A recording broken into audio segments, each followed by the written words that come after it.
Baruch Hashem! Woo! Baruch Hashem. Baruch Hashem. Mitzvah Hashem by you. Baruch Hashem. Baruch Hashem, right? So many ways, so many meanings. What does it all mean?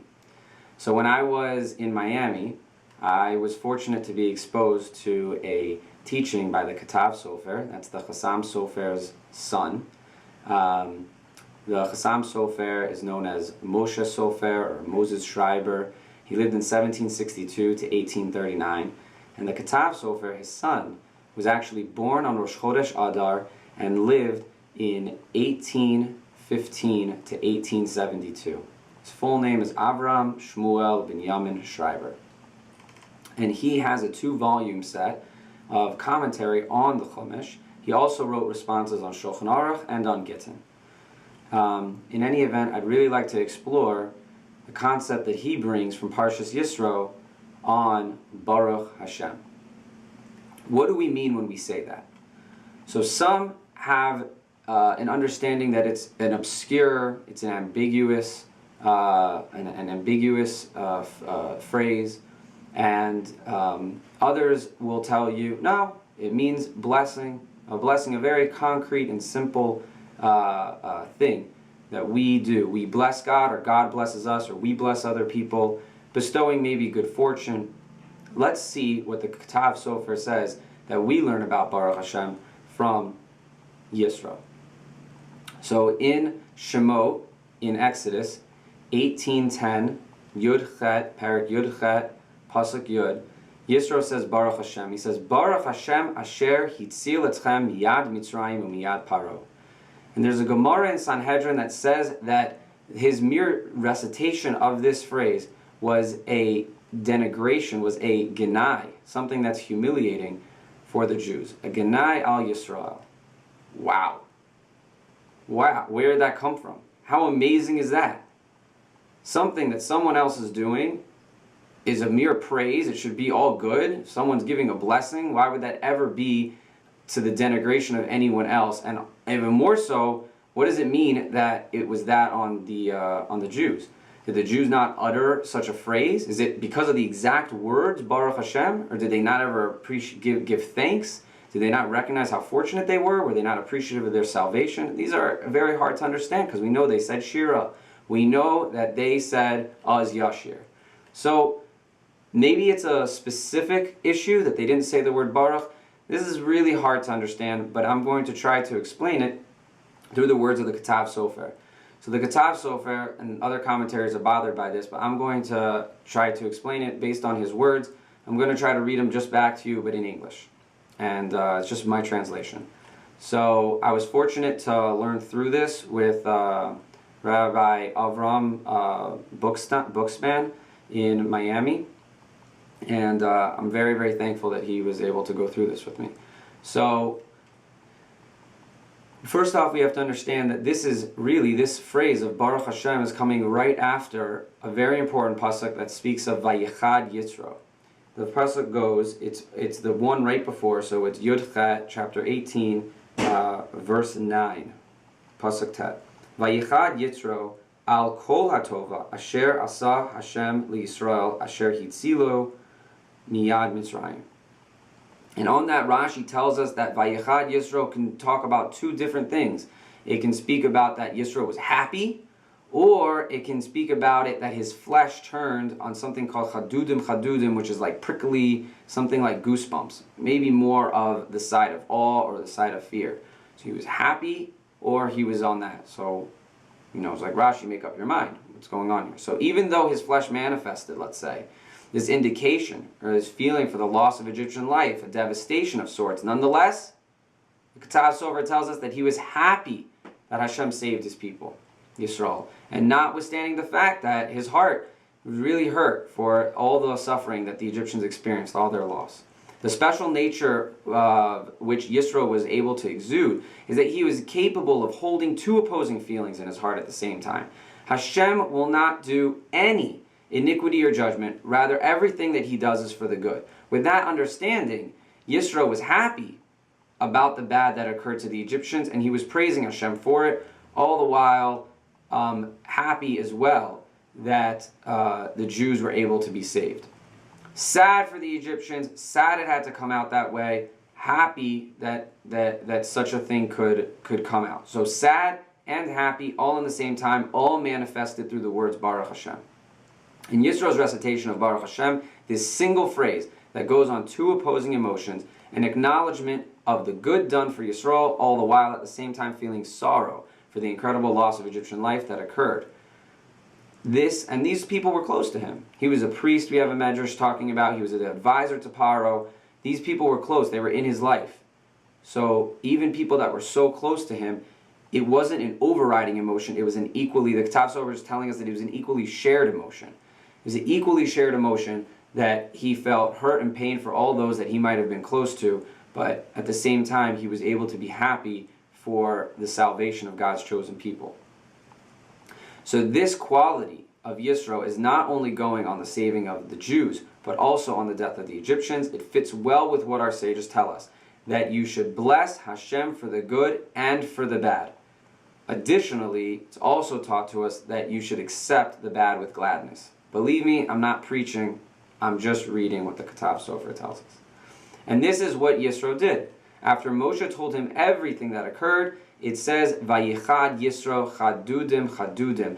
Nonetheless, he strengthened himself and said, Baruch Hashem on the entire happening. That notwithstanding the fact that the Egyptians had been suffering. His Baruch Hashem covered the suffering of the Egyptians too.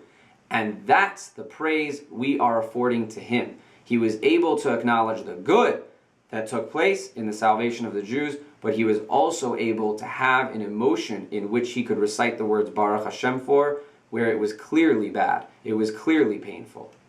We didn't find such a thing by the Jews. Until now, it was Yitro who's the one that could be thanking God for the bad as well.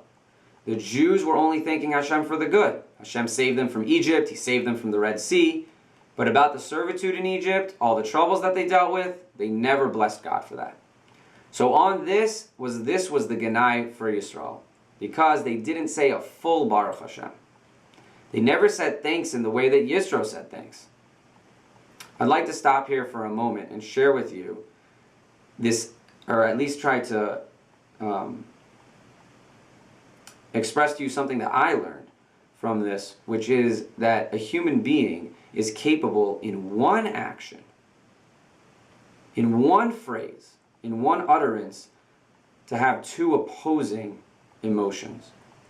I really think that this is what makes us human, makes us something more special than an angel, and rises us above all of creation. You see, a malach, or an angel, doesn't have the ability to separate the two.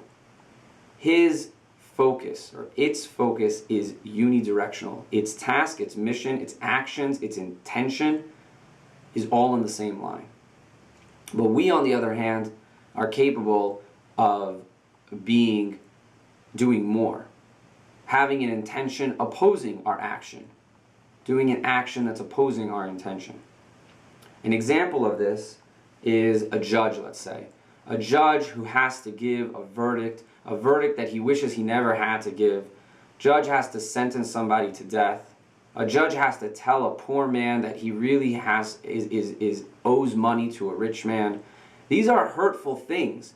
A judge who can't see that isn't a judge we want on the bench. We want a judge that has these type of feelings, that has a feeling that goes maybe contrary to what's right, that needs to be done.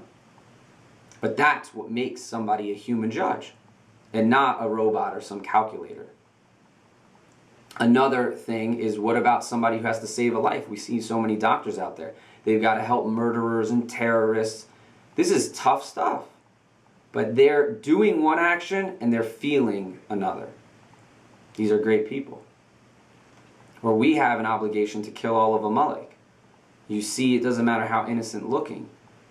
If you were to say that you were going to kill somebody with full glee, that's barbaric. That's something that we don't call godly. We don't call that. I don't even know if some people even consider that human. That's not human. Human is doing what you need to do, but having your heart in the right place. And that's hard sometimes. But I think that with this explanation, we see that having one's heart in the quote-unquote right place is not as simple as it seems, and sometimes can even be the most praiseworthy action, an action that even a Jew didn't have at the time, and only Yitro had. Rabbi Buxman in Miami, who gave me a place to stay, and he shared with me this piece of Torah, he was able to tell me a story also from Reb Zev in Sipurei Hasidim. He writes that there was a Rebbe who welcomed a man at the door, and the man had come from far. He was looking for tzedakah, some charity. And the guy by the door told him this heart-wrenching story, a story that just would make you sob. And so the Rebbe gave him money and sent him on his way. But then no less than 30 seconds later, he told his gabbai, go get that man. And so the gabbai agreed, looking puzzled, but went to go do it. There we go. We've got some heart and action in the opposite direction. So he goes and he grabs that man. He returns him, and the Rebbe gives him money again, almost the same amount. So the Rebbe explained, because he saw the puzzled look on his gabbai, the first time I gave for the story, I gave because of what it did to me, what it evoked inside of me. The second time I gave to him because Hashem says that that's what I should do. So here, in fact, in this story, we see that we have two actions, even though there's one heart. There's one heart in it. There's feeling bad for somebody, but we're going to give to him twice. We're going to give to him once, and then we're going to do another action just to satisfy what's inside of us and what our obligations are. Interesting point. The Ktav Sofer, in any event, continues on, and he gives an additional explanation for why Yitro was so revolutionary, why he was extraordinary within his proclamation of Baruch Hashem. Yitro wasn't a partner with the Jews. He didn't suffer. He didn't have to suffer with them. He didn't have to go through their trials and tribulations. He didn't have to get saved even with them. Their salvation was their own. And yet, their simcha, their happiness, was his own too. Their salvation stirred inside of him something that wanted him to be happy for his fellow. He was rejoicing over the fact that his friend had good fortune. Moshe, right? Moshe, after all, married his daughter. So Moshe was a close companion of him. Moshe was saved. Moshe went forward, and he was praiseworthy on that. He displayed an outward expression of such. Baruch Hashem. That is the obligation, in fact, of Ve'ahavta l'reacha kamocha, that you should love your fellow as yourself.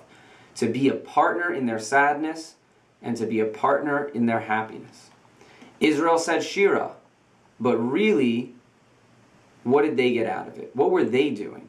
They were saying Shira for themselves, not for the salvation of their fellow. And that's a Ganai of Yisrael. That's the degrading, that's the humiliating thing about Israel. That they weren't rejoicing over his happiness. While Yisro was able to acknowledge God for the good that happened to somebody else. And in this that I've said for a while, and I even shared this with Laser Brody when he came to town, is that I've really been telling people for a long time that there's not enough happiness in everyone's life. You don't have enough great things. You can't get married enough times. You can't have enough babies that you will be the most happy.